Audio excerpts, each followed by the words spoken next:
سلام. امید که خوب خوش جور و بخیر و سلامت باشید و از درسی اول دوم سوم چهارم پنجم سید خوسا سلام درس ششم درباره ورب های پرونومینو لورب پرونومینو. بعضی از ورب ها در زبان فرانسوی وجود دارن که داشتن میگن ورب های پرونومینو. برای مثال ورب های پرونومینو ورب هایی هستند که عملی انجام شده روی سوژه جمله است.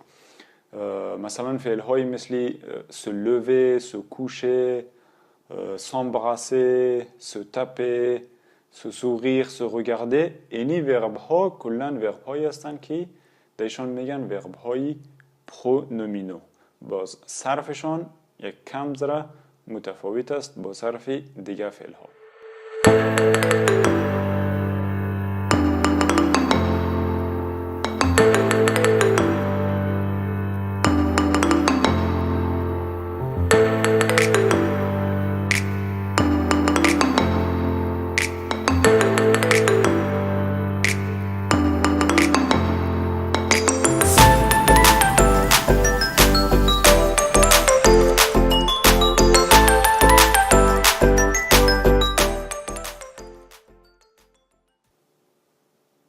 دو تا از این فعل های پرونومینو را با هم میبینیم برای بهتر فهمیدن از این ورب ها.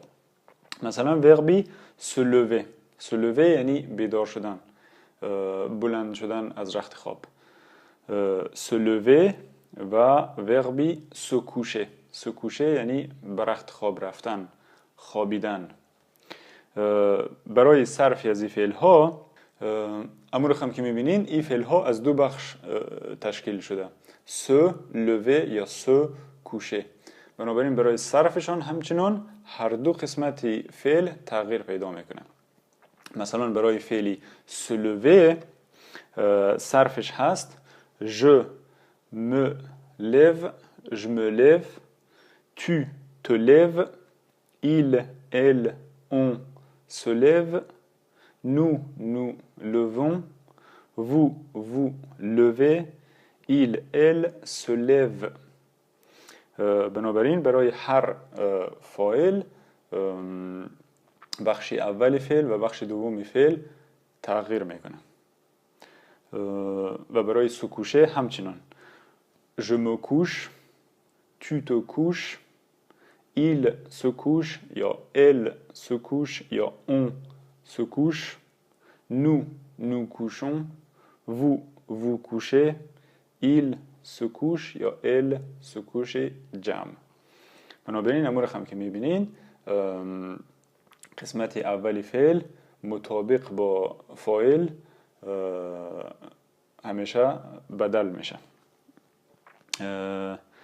داخل چند تا جمله برای هر کدام از این فعل ها میبینیم تا بهتر بفهمیم. مثلا برای فعلی se lever در چند تا جمله je me lève à 8 heures. je me lève à 8 heures یعنی ما از خواب بیدار میشم یا از تخت بیرون میشم در ساعت 8 à 8 heures. je me lève à 8 heures. tu te lèves très tôt. tu te lèves très tôt یعنی تو بیدار میشی خیلی زود. tu te lèves très tôt. très tôt یعنی خیلی زود.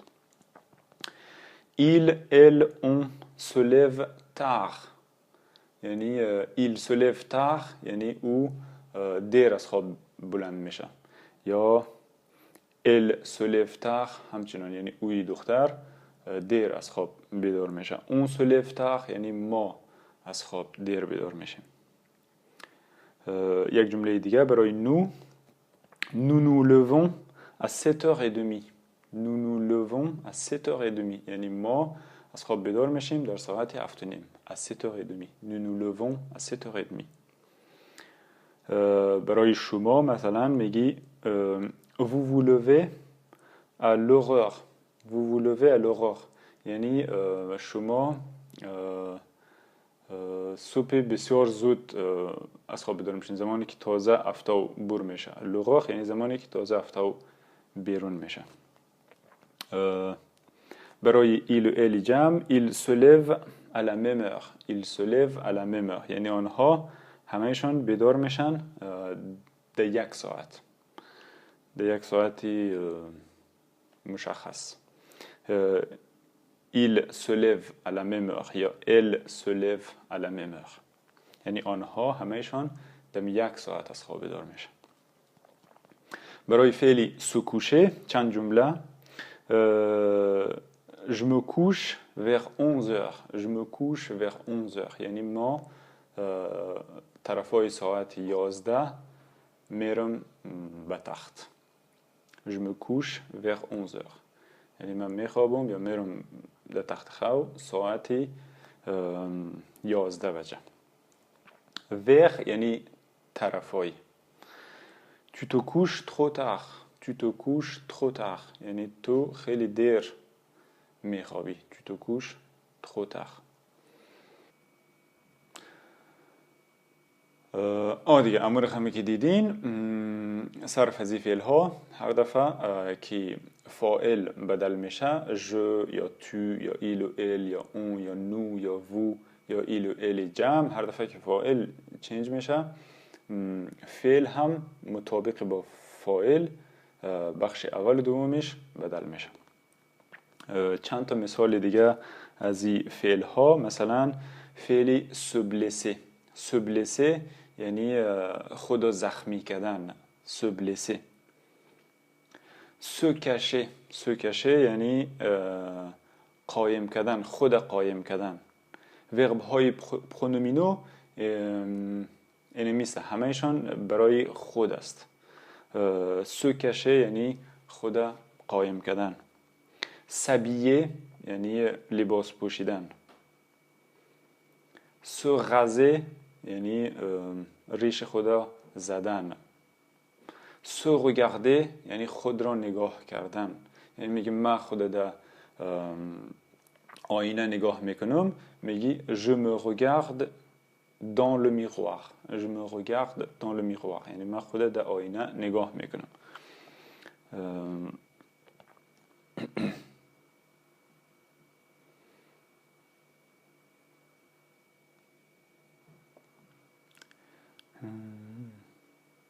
بعضی از این ورب های پرونومینو ممکن است که رسیپروک باشند. رسیپروک یعنی عملی انجام شده روی دو نفر متقابل انجام میشه. مثلا در یک جمله les deux garçons se battent souvent. les deux garçons se battent souvent یعنی او دو پسر همیشه همدیگر رو میزنن.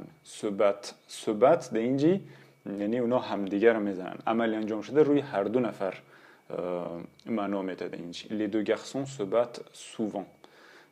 se battent یعنی دیگه عملی انجام شده روی هر دو نفر است، هر دو پسری که با هم همیشه جنگ میکنن.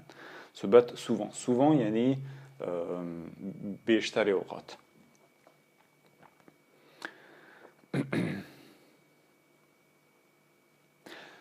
چند تا مثال از این فعل هایی که ممکنه عمل روی دو نفر انجام شود. مثلا se connaître.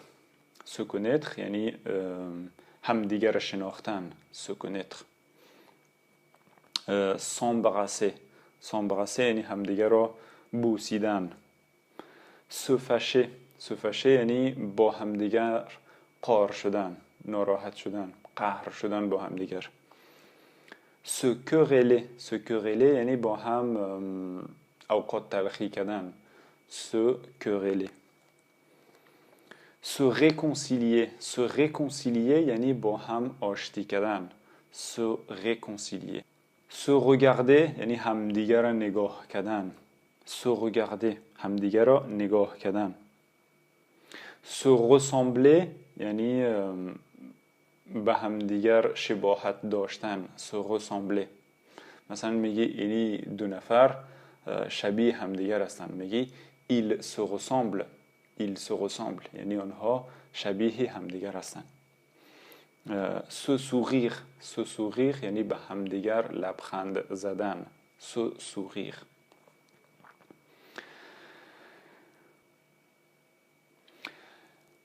چند تا مثال دیگه از این ورب های پرونومینو که عملی خاصی روی خود شخص نداره. برای مثال وربی s'amuser یعنی ساتری کردن. مثلا میگی من ساتری میکنم، میگی je m'amuse. تو ساتری میکنی tu t'amuses. او ساتری میکند il s'amuse یا elle s'amuse یا on s'amuse. ما ساتری میکنیم nous nous amusons. vous vous amusez. il s'amuse یا elle s'amuse.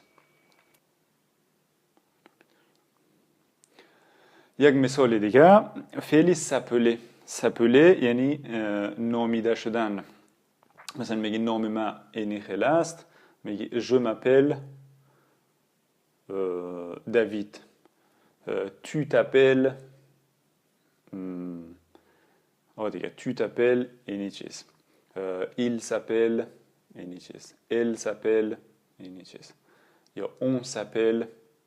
مثلا یک تیم فوتبال است، میگی on s'appelle Manchester United. On s'appelle. Nous nous appelons اینی چیز. vous vous appelez اینی چیز. il s'appelle یا elle s'appelle یعنی نامیده شدن، خود را نامیدن به نوعی. یک ورب دیگه s'arrêter یعنی استاد شدن. se dépêcher یعنی عجله کردن. se dépêcher. s'endormir یعنی خواب رفتن، خوابیدن.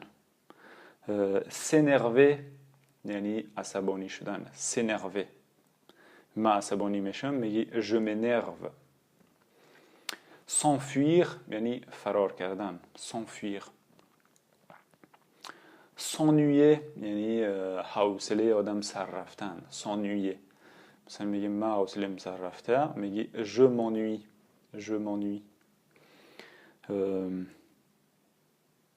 s'évanouir یعنی بیهوش شدن. s'évanouir. s'intéresser à یعنی به یک چیزی علاقمندی نشان دادن. s'intéresser à. مثلا میگی من در هنر علاقمند هستم. je m'intéresse à l'art.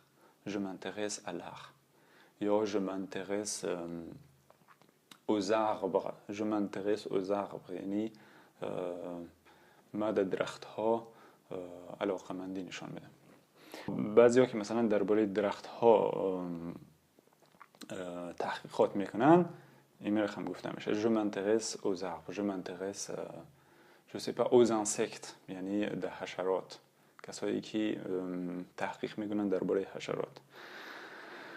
se moquer de یعنی کسی را مسخره کردن. se moquer de. s'occuper de یعنی از کسی مراقبت کردن. s'occuper de. je m'occupe de mon frère یعنی ما مواظب برادر خود هستم. je m'occupe de mon frère. se promener یعنی گردش کردن. se promener. se souvenir de یعنی به یاد آمدن. مثلا میگی من یادم میاد زمانایی که کوچیک بودم یا کودکی من یادم میاد، میگی je me souviens de mon enfance. یعنی من کودکی من یادم میاد. je me souviens de mon enfance. se taire یعنی ساکت ششتن، گپ نزدن. se taire.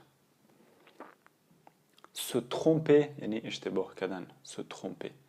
مثلا بعض وقتا در می درس‌های زبان فرانسوی ممکنه اگه تا اشتباه‌های املایی شوه.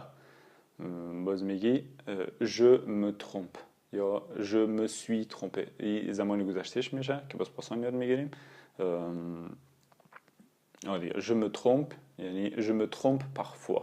je me trompe parfois یعنی بعض وقتها اشتباه میکنم. و برای منفی ساختن از این جمله ها مثل ورب های دیگه نه و para قبل و بعدی ورب میمانیم. مثلا در جمله les deux sœurs ne se ressemblent pas. les deux sœurs ne se ressemblent pas یعنی او دو خواهر با هم شباهت ندارند. ne se ressemblent pas. ne و pas قبل و بعدی verbe گذاشته میشه. هر دو قسمت verbe. les deux sœurs ne se ressemblent pas. یک جمله دیگه il ne s'intéresse pas à l'informatique. il ne s'intéresse pas à l'informatique یعنی او علاقه‌مندی نشان نمیده در انفورماتیک یعنی کارهای کامپیوتری. او علاقه‌مندی نشان نمیده در کارهای کامپیوتری. il ne s'intéresse pas. ne s'intéresse verbe s'intéresser. il ne s'intéresse pas à l'informatique. یا در جمله il ne s'énerve jamais. il ne s'énerve jamais یعنی آنها هرگز عصبانی نمیشوند. il ne s'énerve jamais.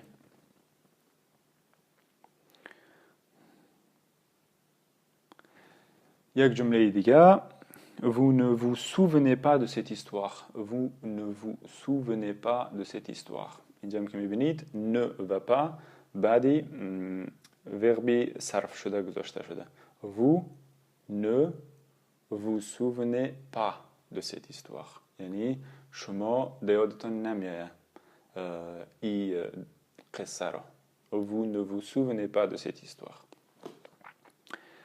والا این بود درس درباره ورب های پرونومینو. اونقدر سخت نیست از نظر من این ورب های پرونومینو. یکم ذره ممکن سخت باشه ولی خوب خیره. اگر درباره درس کدام سوالی چیزی دارید در پایین درس حتما در قسمتی کامنتر بنویسید.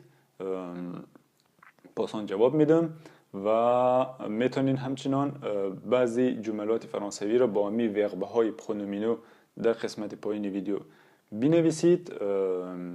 باز اگر احیانا تصحیح لازم داشت همونجا در پایین ویدیو تصحیح میکنم. اگر از درس ها خوشتان آمد سابسکرایب یا امو سبونه فرانسوی را تگمه سرخک بزنید. پولیش یک زنگولگک هم روی تگمش بزنید که از درس های بعدی آگاه شوید. به محضی که درس بعدی میاد آگاه میشین، نوتیفیکاسیون میاد او بالا. دیگه از درس خوشتان آمد لایک کنید، با دوستایتان شریک کنید. دیگه همین